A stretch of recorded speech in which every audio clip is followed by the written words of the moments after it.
Hello everyone मु चिन्नु स्वागत कर मो यूट्यूब चैनल को। तो आज आपण आनी गोटे इजी वे हेयर स्टाइल जोटे कि नॉर्मल आप शाड़ी रे लेहंगा रे बहुत सहज उपाय करें। तो मुझे हेयर स्टाइल डमी हेयर रे करी कारण रूपा हेयर तो बहुत सर्ट आमर कौन प्रकार मॉडल भी नथिले तो मुझे डमी हेयर रे भाविली करके देखदेवी।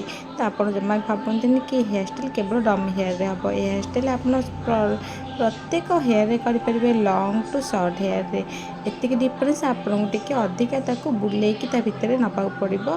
तो फास्ट तो आप बुझिपारे कौन बुलेवा कथा कौच आप लास्ट जाके देखिए जानीपर हेयर स्टाइलटा केते सहज। तो मुझे फास्ट फ्रंट रे गोटे मिडिल सेक्शन नहीं जोटा कि बढ़िया भाव में मुझे सार्प भाव में मिडिल जाके नहीं जापर मो साइड गोटे पार्टीशन बाहर कर देखिपे इयर पार्ट रे गोटे सेक्शन बाहर कर भल भाव में बैक को पूरा भल भाव में कम करुच्ची। तो फ्रंट रे चाहिए यदि आप जगह बाउंसी भी देपारे किंतु मोर कौन प्रकार बाउंसी देवार ना से नॉर्मली मु केवल बढ़िया भाव में कम कर ब्रेड रे कन्वर्ट कर जोटा कि आमर बेणी। तो बेणी कला बेले आप ध्यान रखिए तो बेणी आप बहुत ही शार्प होगा दरकार। तो भल भाव में बेणी करेंगे जदि आप बेणी को हल्का हल्का स्प्रेड करना चाहते तो ढिला ढिला बेणी करेंगे।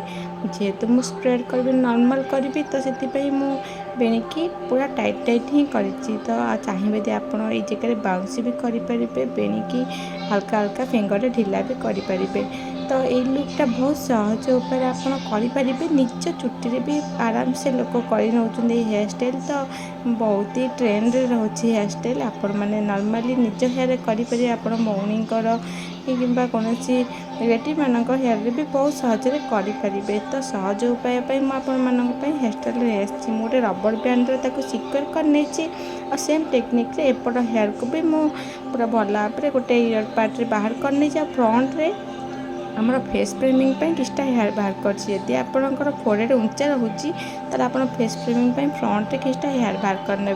मो डमी हेयर तो गोटे साइज हेयर आपण मैंने तो कटिंग फ्रंट रे करुवे बेसी भल लगे यदि आप फ्रंट रे कट कर फ्रंट रे हेयर बाहर कर तो बहुत ही भल लगे। आप देखिए नॉर्मली फ्रंट रे हेयर बाहर कर झी मानू बहुत ही भल लगी थाए और ସେଇଟା भी बहुत भल कथा। तो झी मैंने फ्रंट रे हेयर बाहर कर फेस को बहुत भल मानता है फेस फ्रेमिंग रे बहुत काम आसता है से हेयर। तो लोकों नजर बेसी जाएनी मुँह को बेसी जाए हेयर को जोटा कि आगे आमर बाहर की रहे बहुत सुंदर भी देखा जाए झी मानू बहुत भल भी मानी थाए। तो तापर आम भल भाव में पूरा बाहर कलापर सेक्शन ताको ब्रेड रे कन्वर्ट करनवा जेम टेक्निक रे मुझे एपट करी सेम टेक्निक रे सेपट हेयर को भी मुझे बेणी ब्रेड रे कन्वर्ट करी। तो देखिपे बहुत ही ठीक ठीक वाला करुच्ची मु बढ़िया भाव में पूरा भल ब्रेड गोटे करमी सेटा फिटबनी आ बहुत टाइट हो। तो सेम आप चाहिए आपको हल्का हल्का ढिला भी करेंगे किसी लुक आसवाई। तो आमर सेमती किसी दरकार था नॉर्मल ही आपण मानक सहज उपाय देखेबार थिला। तो मो बेणी कन्वर्ट कर नहीं तो अभी आम बैक को आसीजा। तो आम बैक को आसला से जो दुटा बेणी आम करते पूरा 0 डिग्री को नहीं आसवा। तो 0 डिग्री रे आनिकी पूरा भल भाव सब हेयर को कम करना जमी कौन हेयर ये हेयर संगे न मिसिब।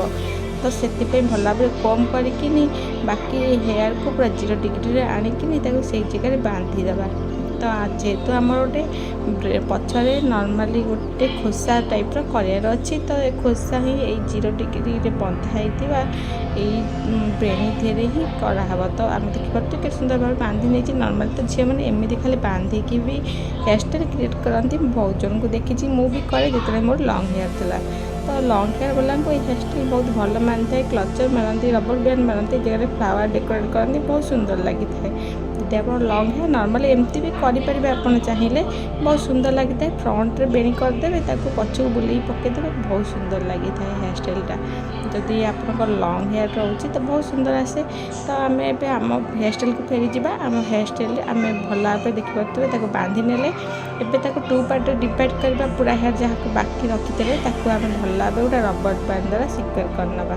तो एपटे गोटे रबर बैंड सेपटे गोटे रबर बैंड द्वारा सिक्योर करनवा तापर आम हेयर स्टाइल स्टार्ट करवा।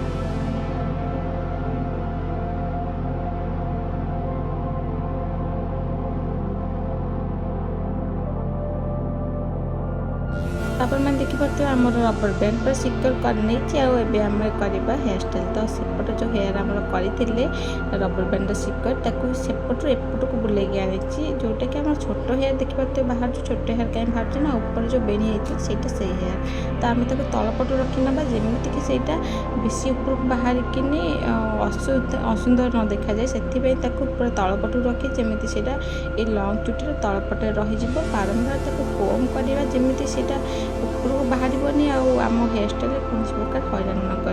तो जेहेतु गोटे टाइप हेयर नमीर तो से बाहरी आऊँगी लंग हेयर होते हुए तो बाहर आसी ना जोटा कि आम नॉर्मली देखी था लंग हेयर रे हेयर स्टाइल करवा बहुत सहज होता है। तो लोक भावती लंग हेयर हेयर स्टाइल भल हुए किंतु भूल कथा आम लंग हेयर हेयर स्टाइल बहुत ही भल होता है।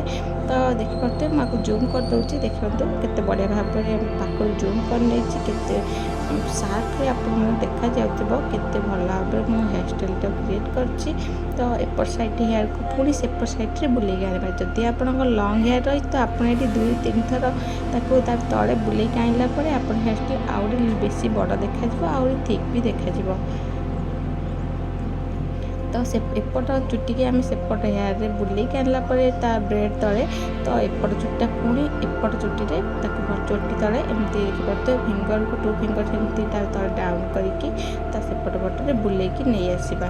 तो एमती बुले आनी सारापर आम देखिए आमर हेयर स्टाइल हो पूरा रेडी। तो आम रेडी करूँ हेयर स्टाइल को ये जो बाकी हेयर रहा जब अधिक लंग रही तो आपको चाहिए 2 कलर बुले भी आनीपर जब अधिक लंग ना ये सर्ट जी मो डमी अच्छी से रबर बैंड सिक्योर करें। देखते मो डमी तो छोट अच्छे तो ऊपर जाए पाऊनी तो से मुझे तलपट ही लक करने गोटे रबर बैंड द्वारा यदि आप हेयर लंग रही तो आप 2-3 थर 4 कटाक बुले पारे सी भी गोटे टाइप लुक आसो।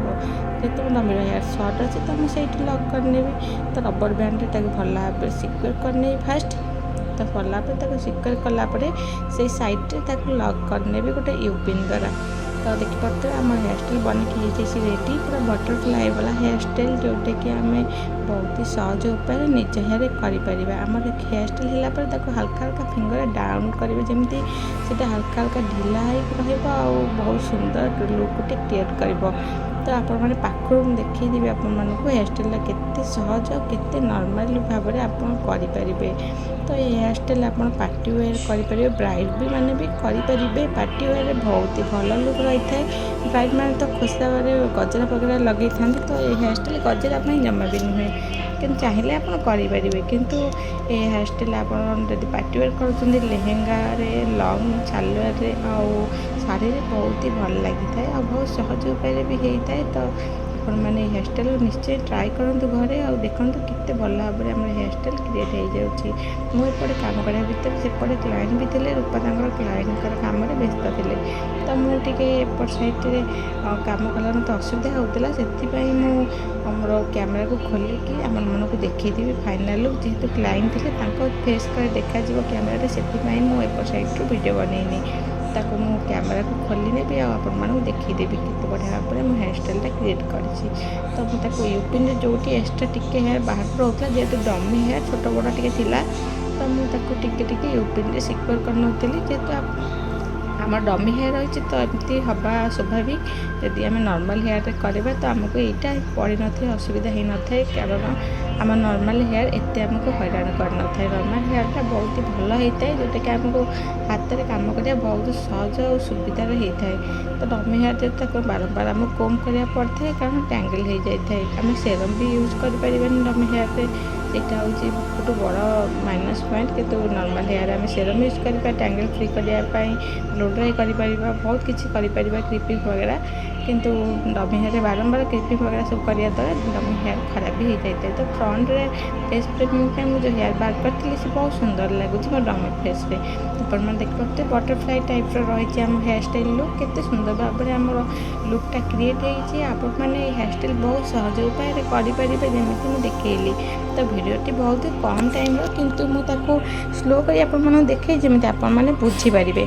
तो आपने देखिपे आम हेयर स्टाइल बनिकी रेडी बटर बटरफ्लाई वाला हेयर स्टाइल तो केते बढ़िया भाव में आम हेयर स्टाइल क्रिएट हो जाइए। तो आशा कर वीडियो आपको भल लगी हेल्पफुल भी रही है।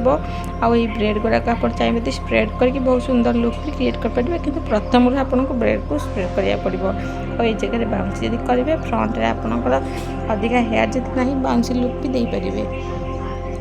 तो सैड्रु फ्रंट देखिए केते बढ़िया भाव में हेयर स्टाइल हो जाइए सुंदर भाव में पूरा क्रिएट।